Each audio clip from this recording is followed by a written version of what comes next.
Now we'll enter the car and understand कि यहाँ पर features की list कितनी है, क्योंकि that feature is very functional and nicely designed also and well thought also. तो यहाँ अगर list की मैं बात करूँ, काफ़ी loaded features के हिसाब से this Alturas G4 will look. यहाँ सबसे पहले steering wheel is full of controls.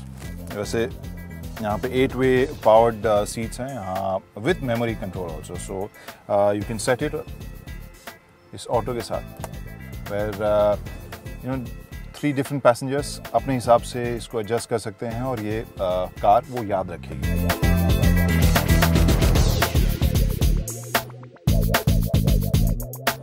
So we'll come back on the steering wheel. यहाँ जो controls हैं काफ़ी डिटेल में सारे features को control यहाँ करते हैं and we have 4 different toggle kind of buttons और switches हैं यहाँ पर. और look at the instrumentation panel. यहाँ 2 जो round आपको compact design वाले speedometer and tachometer you can see. Plus in the middle section the screen is basically up to your choice कि आप अपने हिसाब से इसमें कौन सा इन्फॉर्मेशन चाहते हैं. तो यहाँ इस मोड बटन को मैं जब दबाऊंगा, so it can change dashboard lighting, dashboard language, door, tailgate, light, and then I can just scroll. और even the sound, जो आप इंडिकेटर के लिए साउंड जो आता है उसको भी आप अपने हिसाब से चेंज कर सकते हैं. So that way is lots of features and good control, easy control as well. On the left side of the steering wheel you have control for infotainment system. Screen आपको काफ़ी sharp दिखेगा with all kinds of feature which we need these days, whether it's Bluetooth connectivity, Android Auto, iPod, etc. So it's loaded like that.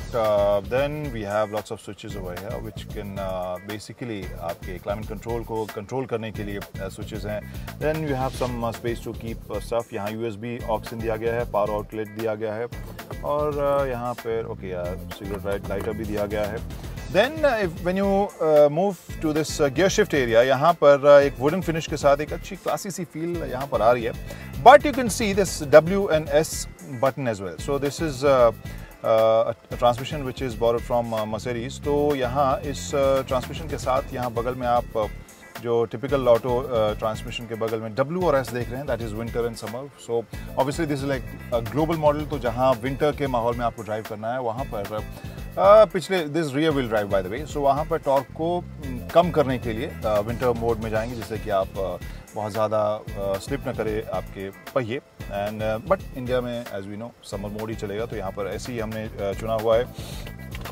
सामान रखने की कुछ और जगह यहाँ पर कप होल्डर्स दिए गए हैं, एस्ट्रे दिया गया है और ये 4 व्हील टू 2 व्हील में जो शफल है वो भी एक नॉब के ज़रिए आप कर सकते हैं. Very easy to do. और यहाँ 70 की स्पीड तक आप 2 से 4 में जा सकते हैं, हालांकि 4 लो में जाने के लिए आपको स्टैंड स्टिल होना ज़रूरी है. So feature wise, knobs wise, switches wise, most of the stuff which we think this kind of car in this segment requires, it has most of them. So now we'll talk about the dash, which has lots of premium material combinations. As if we see, this is like soft touch, very nice. यहाँ wood feel दिया गया है, plus यहाँ leather की feel दी गई है. It gives a sporty kind of feel, जो थोड़ा premium भी लग रहा है. So overall, it's looking premium, but थोड़ा सा dated लगता है. It's not very curvy, too angular. और थोड़े साल पहले इस तरह के डिज़ाइंस हम काफ़ी अप्रिशिएट करते थे. But anyway, this is looking premium, no doubt. And इस नापा लेदर सीट को भी आप देख सकते हैं. Seats, I remember auto expo में आई साथ दिस कार, और सीट्स ने तब भी इम्प्रेस किया था. काफ़ी अच्छे फिनिश, काफ़ी अच्छी material, you could feel it, और वो मुझे यहाँ पर भी नज़र आ रहा है. Now I can talk about seating position. यहाँ as I said, it's all powered. अपने हिसाब से मैंने इसको एडजस्ट कर लिया है. By the way, is sunroof also. Okay, so back the seat. यहाँ पर मुझे सारे कंट्रोल मिल रहे हैं, काफ़ी स्पेस मिल रहा है, और जो डेड क्लच है वो भी काफ़ी, this is something which I like. काफ़ी चौड़ा सा है, जिससे ऑटोमेटिक है. Obviously you will not be using your left leg, so वहाँ पर आराम से आप उस पाँव को रख सकते हैं. लेकिन स्पेस और सीट के बारे में बात कर रहा था. I will go to second row.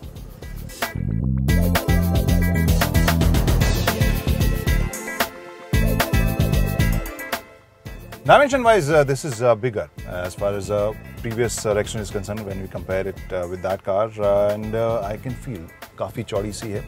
The width is something which is making it look comfortable for 3 people. बीच वाले सीट में the backrest obviously won't be very comfortable. तो 2 लोगों के लिए काफ़ी आरामदेह मुझे लग रही है. Third person width के हिसाब से it is comfortable, and even the floorboard it is almost plain. So that way it's comfortable. हाँ, backrest is not that great. Now we'll check the third row क्योंकि ये तो इंडिया में काफ़ी important होता है.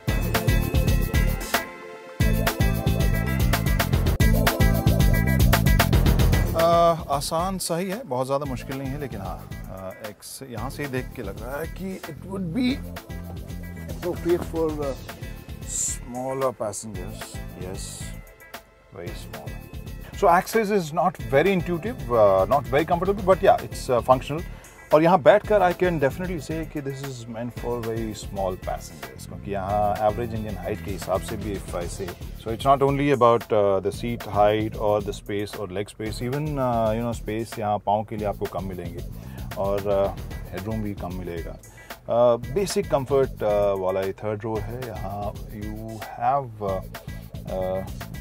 AC vent as well, so comfortable है लेकिन छोटे passengers के लिए.